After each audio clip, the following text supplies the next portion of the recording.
You are now listening to F&B Radio. And welcome to F&B Radio. My name is Lindsay Collins, and I am your host. So I already blew it on the 2 shows a week thing. But I have a good reason. I was in New York. Isn't that so? Doesn't it annoy you when people just act casual about travel? I'm in a place in my life where I very rarely get to travel. And so when anytime people are just like, oh yeah, we were in Italy. Yeah, we were in New York last week. I'm always like so annoyed at how flippant they are with their travelness and their ability to travel. But now I'm one of those people because I went somewhere. But I did get a really cool chance to go to New York, and I brought my mic with me, like this little lapel mic that I have that I've been playing around with.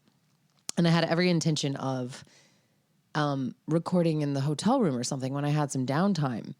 And then I forgot what a fucking insane place New York is. And I had no downtime. Not even a second. It was like, I felt like I was like a ninja warrior or something. Felt like I was in some kind of game show. Like supermarket sweep, but restaurants and subway rides. It was like that. And that's like not really an exaggeration, but it was very fun. But I did not have even one moment. I almost put the lapel mic on and was like recording while I was on the subway, but I was like, don't be that person. There's enough freaks in New York. They don't need me on there like doing my show from the subway car. So I didn't do an episode yesterday, which was Wednesday, but I'm doing today's, and I'm gonna get back on the horse next week and bring you 2 episodes. So fear not.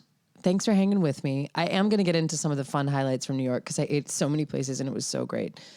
We'll get into that in a minute. But I did want to say up top, I have a live event happening. Next week's a big week. We got Thursday. I'm going to be speaking, which is really fun, at Smith Spencer, which is one of my clients that I produce a podcast for. They have a luxury real estate firm in the Cigar Factory downtown Charleston, and their office is super gorgeous. They're amazingly wonderful people who have a podcast that I produce called Between Two Brokers.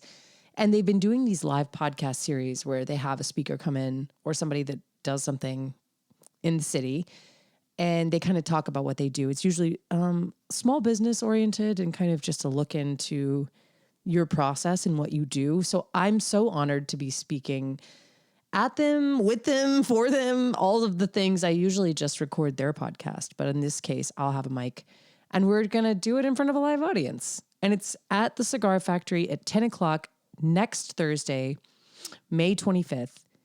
And it's free. You just have to show up. I think it is limited seating, first come, first serve type of situation, but it'll be very fun. And if you've ever wondered about podcast production or what I do beyond just this podcast, come check it out. I'm going to kind of cover how I got into podcasting, what I do, because I think that's still like slightly unclear to some people. And, you know, come hang out. My biggest fear, and I know I'm not alone in this, but my biggest fear is always that people, just no one will come. Like anytime I do anything, I'm like, oh, no one's going to come to that. So even if you're not interested, but you just want to be a smiling face in the audience, I think that's nice. And it's in a beautiful spot. It's in, a big, gorgeous office on the Cigar Factory. So it's fun. We'll go to Mercantile and Mash after and have coffee. It's 10 o'clock next Thursday in the morning. I know. 10 a.m. It's confusing, but that's the way it is. Real estate agents wake up early. They're not like restaurant people. So get yourself over there. If you want to find out more about where exactly the location is, if you're not familiar with the Cigar Factory or how to get there, you can DM me or you can go to @BetweenTwoBrokers and DM them and let them know you're coming so they can have a chair for you. It'll be really fun. I love talking about podcasting because it's my favorite thing to do. And it's also my livelihood now, which is very fun. It's kind of like waiting on tables, but you just wait on the same tables all the time. I know I'm not really selling it, but it is fun. So come to the show. If you want to call it a show, come to the event, the live podcast speaker series for Between Two Brokers, and check out their podcast. They really do. I've learned so much from Stacey and Aaron, who are the hosts of that podcast, just from listening to them talk about what they do. It's really cool when I get a new client because I always kind of get sort of a crash course masters in whatever their industry is. So it just adds to my insufferable quality to think I know something about everything. But they're very cool. And they have helped me a lot with just understanding the crazy market in Charleston in terms of real estate and hot tips for helping me get my house, in investing shape and building a portfolio, which these are all words that I used to be like, what is that? But if you're like me and you're interested in doing that at some point in your life, they're a really great resource and their show's super funny. So check them out. Come to the event next Thursday, May 25th, 10 o'clock in the morning. And DM me if you want to have a seat to sit in. Or DM them. Either way. And then the next Saturday, so that's on Thursday, and the next Saturday is Rip City. And it's at Silver Hills Studios, which is my favorite place. Sorry, all the other places. I love all of the places. We did Rip City on a boat. We've done Rip City at Lo-Fi, which is always a crazy party. We've done Rip City at Head High. We've done Rip City in a lot of different locations at this point. But Silver Hill, it is my favorite for a couple of reasons. Just aesthetically, I think it's really fun and like a cool spot to do it. But they also have a kitchen, and so I can bring myself a little snack and put my public sub in the fridge while I'm waiting on the show to wrap up, so I have something to eat later. I just like their vibes. I love Sully Sullivan. I love that spot. And it's a great place to watch some sketch comedy. They just got a huge write-up in this Charleston City paper. They had their annual kind of comedy issue. And Mari and Henry were smack dab on the front of the fucking cover. It was awesome. They're in bright pink suits, being adorable, talking about Rip City. And it was, I just love to see it. I loved all of the comedians. There were some amazing ones that were featured. Josh Bates was up in there. Everybody was in there, like just talking about their passion, what they do, which is being funny. What a great thing to be passionate about. You know what I mean? So anyway, come to Rip City. You can buy tickets for that. They are for sale. And you can go to, I think it's, oh God, I do this every time. I believe it's numberheadcomedy.com. Or just click on the link in the bio at Rip City. I'm going to put a link in my social media as well. But anyway, that's next week. 2 times to see me next week. Yes, I want to see you. I'm back in Charleston. It's so great to leave Charleston every now and then just to get some perspective. There's just a few things that you start to take for granted when you just stay in one spot all the time. And so I went, my sister, she's a very fancy businesswoman, and she travels to New York and Chicago and all these cool cities a lot. And she'll have to be there for business, but she was like, hey, I got this hotel. You should just come up and stay. So I did. I got a flight, it was pretty cheap. And I went up there and just crashed her hotel room with her. And it was so fun. My sister and I are 18 months apart. So we're very close in age. We used to live in New York together, as in like roommates, which is a whole wild experience because we lived very different lives. But also we've just been, I don't know, New York's a special place for both of us. And so it was really fun to be back there with her. And then just to go see people, like it's wild how many people I still know in New York. And to me, I just imagine that like the New York that I know has been just, erased and flushed down a toilet and dispersed and exploded into another stratosphere. And that those people are all scattered to the wind. And in some ways they are, but in a lot of ways, there's so many people that I still know in that city. And so it does feel like a homecoming when I get to go there and just pop in and see what everybody's doing and eat at a bunch of amazing restaurants. And it was awesome. I always feel so charged up when I'm in New York City, almost to the point of like I'm being electrocuted, It's like, it's a lot, but it's, what's cooler that the fundamental things that never change about New York, like the train, the fact that the restaurant that you used to love probably isn't there anymore, but that there's a new one that you can love, and the people, and just the energy and kind of the amazing possibility that anything could happen, and it's usually going to be fun or crazy. It doesn't really matter. It's sort of it's just a dice roll. You're like, I don't know. I've had bad experiences in New York where I'm just like, oof, this fuck this city. I'm going back to Charleston. But for the most part, when I go there, I always really miss it. And this was just one of those really great trips where everything just kind of lined up. It was just like green lights all the way. And we had we had some amazing experiences. We went to the new Superiority Burger, which Matt Lashansky, my dear, dear friend, since I was probably 21, he hired me at a restaurant in Massachusetts called Upstairs on the Square. You guys have heard me talk about that a million times. He still lives in New York and is truly the king of New York City. Every restaurant we went in, it was like people were just coming out of the woodworks being like, what's up, buddy? Hey, buddy. Like the chefs are just coming out of their kitchens just to be like, hey, what's up? It's not like I saw in your resi notes that you're someone that works in a restaurant. It's like they know him deeply. Like you can tell they've gotten really drunk with him before. It's that kind of a vibe. So Matt is the most fun person to go to restaurants with because he just owns fucking New York City if you're in food and bev. I don't care. Some people listening are like, no, he doesn't. I've never heard of him. Well, yes, you have. You're just forgetting. You actually, that's not even possible. You couldn't forget him. He's amazing.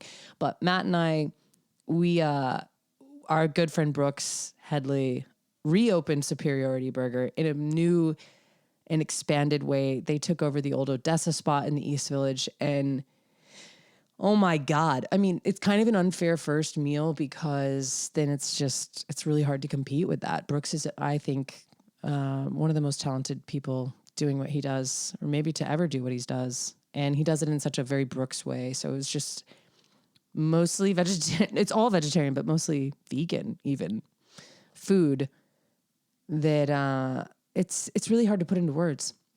It's like some of the best food you'll ever eat. It's just really, really thoughtful. It seems very simple. It's deceptively simple. You look at the food and you're like, oh, this is just some like broccoli and raisins and some kind of spicy eggplant puree and something crispy and something salty. And then when you eat it all together, it kind of comes in a very like understated, non-fussy punk rock, presentation. But every single bite is truly mind-blowing, nuanced, brilliant, delicious. We ate everything on the entire menu, and the place is just so very Brooks and his team, and it's insane and amazing. And while we were there on a Monday, I think they did 325 covers in the very short time that they're open, which is just for dinner and a little bit of late night. So the place is just absolutely, if you can possibly get in, and I don't say that in a smug way, I just mean like everybody's trying to get in there, go. It was hands down the best thing that I had while I was there, but that's hard to say because we had so many amazing meals. I mean, we hit all the classics. We hit Buvette. We got into Laser Wolf somehow. My dear friend Ariel and Samantha Moretti, shout out to them, were kind enough to somehow allow me to come into Laser Wolf, Michael Salmanov's project in Brooklyn, and it was stunning. The view alone is like takes your breath away. But it was just truly beautiful Israeli food done so non-pretentiously. It was just a fun place to eat. It was really, really fun. It's Brooklyn. And I'd never seen, also Brooklyn's changed a lot. Since I lived in Bushwick when I lived in Brooklyn, and I've been back there several times. So it's not new to me that the city has changed so much, but boy, when you're in Williamsburg, it's like, damn, this place is fancy now. So the view was like $1 million view. That's like understating it. It's like $1 billion view, but it's unforgettable. Yeah, we had an amazing time there. And we stopped into all kinds of we stopped into Tarizzi. It's reopened in the old, I think it's the old Chef's Club. I don't even know, man. We just went all around. We bopped all around. And then Robert Pratt, of course, met up with me and took me all around.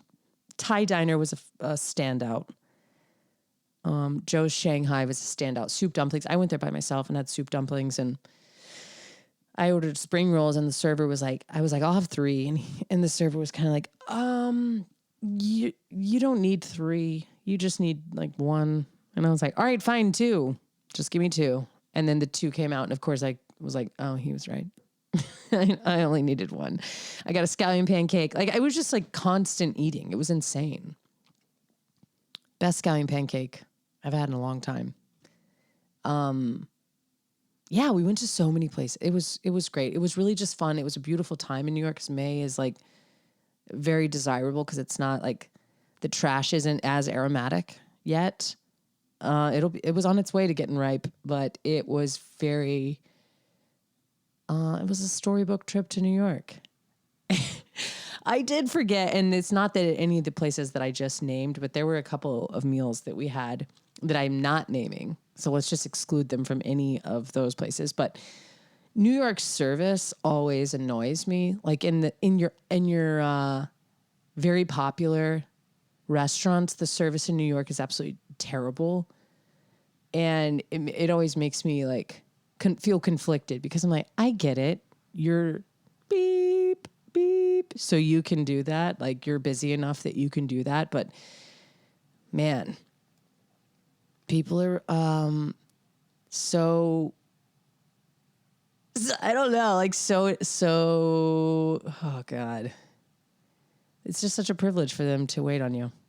And you're supposed to feel very privileged that they're waiting on you.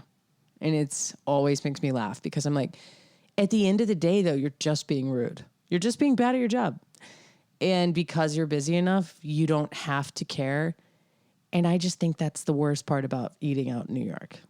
But again, none of the places, like Superiority Burger service was 1,000. Laser Wolf service was over the top 1,000. Like, people were so kind to me in those spots.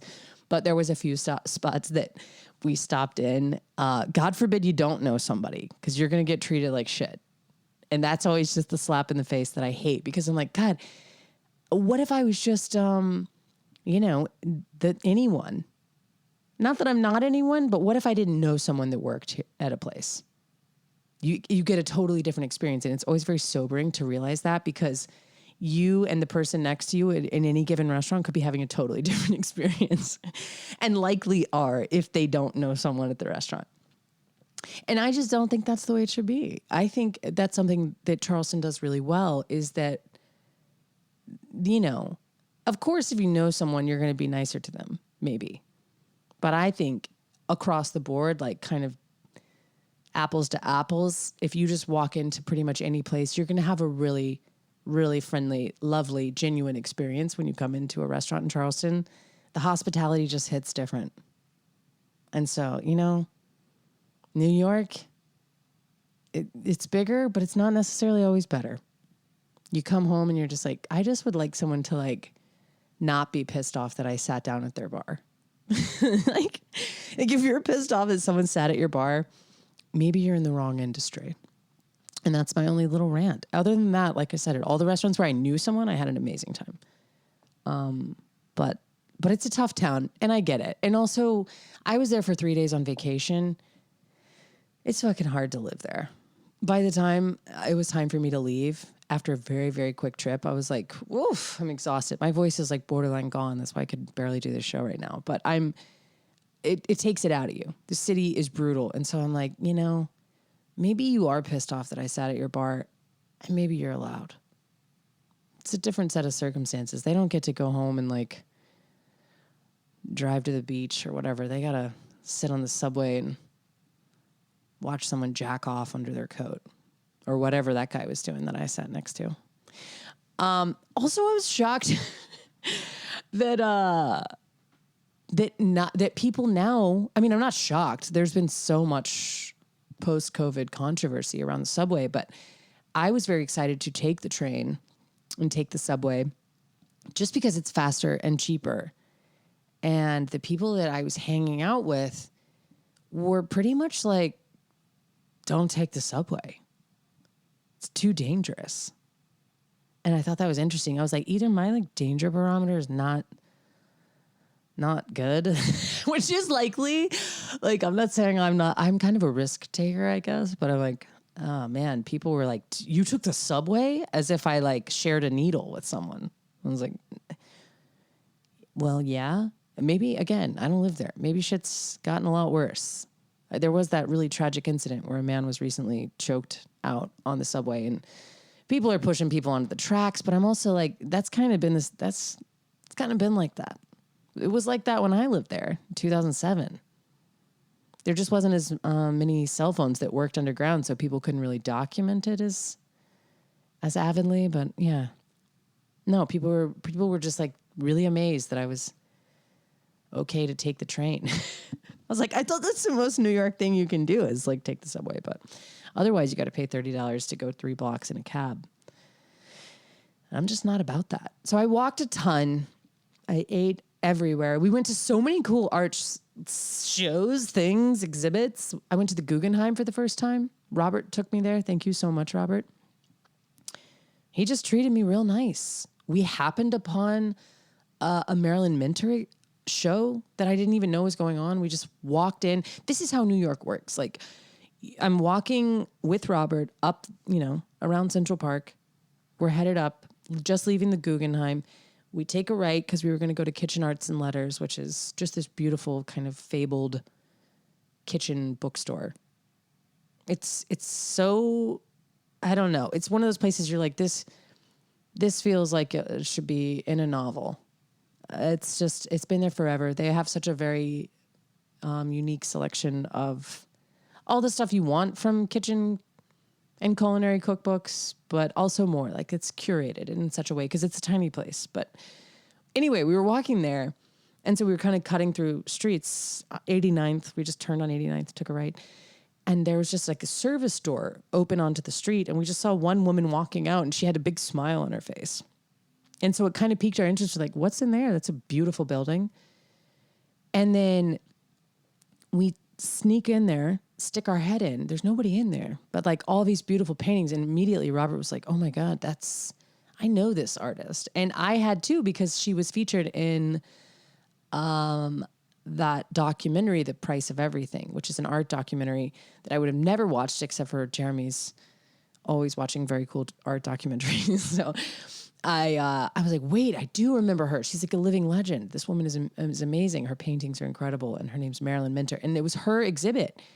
And so it was, I want to say the show was called Elder Sex, which is amazing. And I mean, there was everybody that she had done portraits of Monica Lewinsky, Lizzo, Lady Gaga, and we just happened upon it. There was no fee to enter. You could just walk in. No one was in there. It felt like you were just sneaking around in the city. And the city's so big that it can't possibly monitor everyone who's not where they're supposed to be. And so it was just super magical. It was like one of those things you're like, man, that's New York showing its best side.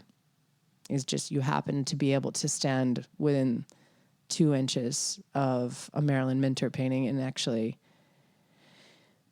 see the work up close and just be in this wild spot. We just had a ball. We just kind of just did whatever. I will say, as much as I love making a reservation and knowing what your plans are and trying to curate your experience and do all this stuff, the best day that I had was when there was no plans, no reservation, no nothing. Just kind of be open to what the city might show you, because it's a very different thing than you would plan. I can promise you. And it's just the most amazing time. It was beautiful. I enjoyed every second of it. And I haven't seen New York blossoming like that since COVID happened. So I was really just happy to see the old gal doing good. What else? I'm home now and I'm so excited to be back. I'm so excited to do these next couple of things that are coming up next week. I hope you come. I hope you come to one of them. Or both of them. And yeah, I'm going to do a show on Wednesday, I promise. And thanks for listening.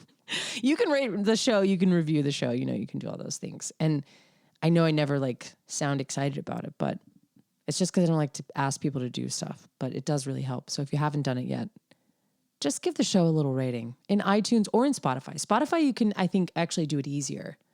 I hear mixed reviews. Some people are Spotify's easier. Some people are like, iTunes is easier. I think none of them are easy, but if you do it, I really appreciate it. And yeah, I'll see you next week. Bye. Bye-bye.